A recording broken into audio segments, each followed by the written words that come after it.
Okay, this is the question of the day, and you can answer that whether you're underneath the International Plumbing Code or you're under the UPC, okay? Or your own state. Answer below. Here's the question. Here we go.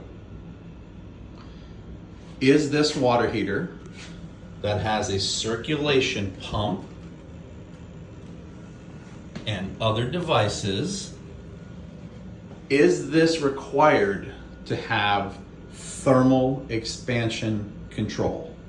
Yes or no? Again, as you can see, this has a circulator on it. Expansion control, yes or no? Comment below.